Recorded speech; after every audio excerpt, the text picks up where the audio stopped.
2011 से, ठीक है। तो उसका असर जो है वो पर्दे पे आ गया है। और आज जो हमने ओसीटी करी है ना, ओसीटी करते हुए जो टेस्ट करते हैं उसमें कोई दर्द तकलीफ कुछ नहीं होती, आपको सिर्फ डायलेटिंग दवाई डाली गई और आपका एक पर्दे का स्कैन हुआ, उसमें हमें पर्दे की सारी लेयर्स बता दी उसने। अब आपके राइट आई में ये जो पानी भरा हुआ है जिस एरिया को, इसको हम कहते हैं मैकुलर एडिमा, सूजन, बिल्कुल। और ये शुगर के कारण हुई है।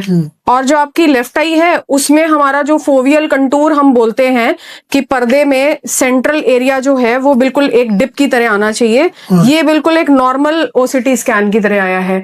तो बाईं आंख में तो कोई दिक्कत अभी नहीं है, लेकिन सीधी आंख में हमारा जो फोवियल कंटूर है वो लॉस हो गया, क्योंकि इसमें सिस्टॉइड मैकुलर एडिमा मतलब सूजन आ गई है जिसकी वजह से पानी भरा है। तो राइट आई में हम इंजेक्शन लगाएंगे, ठीक है। अब मैं आपको एक इंजेक्शन सजेस्ट कर रही हूँ। इंजेक्शन की 2-3 वैरायटी हैं, आप तो पहले भी एक आध बार लगवा चुके हो, तो कोई दिक्कत उसमें आती नहीं है ना आपको। जब हमने इंजेक्शन लगाया ना कोई दर्द होती है ना तकलीफ, 30 सेकेंड्स का काम है ना, हल्का सा प्रेशर महसूस हुआ, ठीक है। तो आपका जो ये इंजेक्शन है ये मैं आपको बता रही हूँ, ये आप डेट ले लेंगे। अच्छा, आपकी आज मैंने एक एंजियोग्राफी भी कराई। एंजियोग्राफी में आपके हाथ में जरूर एक प्रिक हुआ और डाई गई, उससे आपको हल्की तकलीफ हुई होगी। कलर चेंज हो जाता है, कलर चेंज हो जाता है आंखों का और पेशाब का भी, ठीक है। जब आएगा तक पता है। हाँ जी।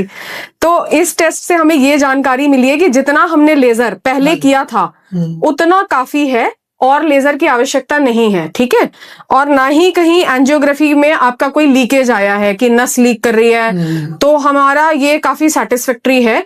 इससे हमें ये पता चला कि लेजर और नहीं करना है, लेकिन सिर्फ राइट आई में हमें एक इंजेक्शन देना है, सिर्फ मैकुलर एडिमा स्वेलिंग के लिए। राइट में मेरे थोड़े थोड़े धब्बे जो पहले पुराने हैं, हाँ ये खत्म नहीं हुए हैं, सिर्फ कुछ पोर्शन में हमारे आंख में विट्रियस डीजेनरेशन हो जाती है एज के साथ।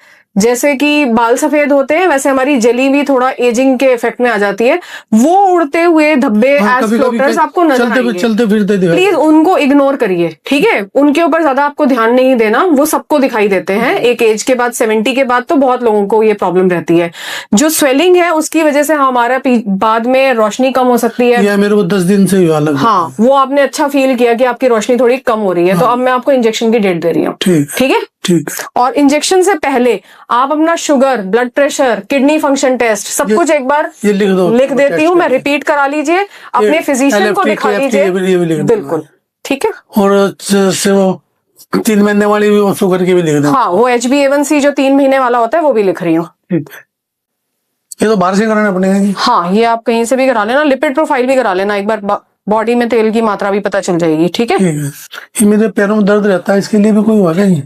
पैरों में चलते समय दर्द होता है या हर समय? नहीं, कभी कभी होता है, ये यहाँ पे टंगने में हो जाता है। एक बार दिखा दीजिए। अच्छा, तो एक काम करिएगा, एक बार विटामिन डी भी चेक कराइए अपना। कई बार विटामिन डी की कमी से पैरों के तले में भी दर्द होती है और आंख का डायबिटिक रेटिनोपैथी भी प्रोग्रेस करता है, मतलब शुगर का असर पर्दे पे ज्यादा आने लग जाता है। अगर हमारा एनीमिया हुआ, जैसे कि खून की कमी, या हमारा विटामिन D3 लेवल कम हो रहा है, तो भी ये इंजेक्शंस मल्टीपल लग सकते हैं। इसके लिए मेंटली प्रिपेयर्ड रहिए कि हम बीच बीच में आपको इंजेक्शन रिपीट करेंगे, ठीक है। Book your appointment now.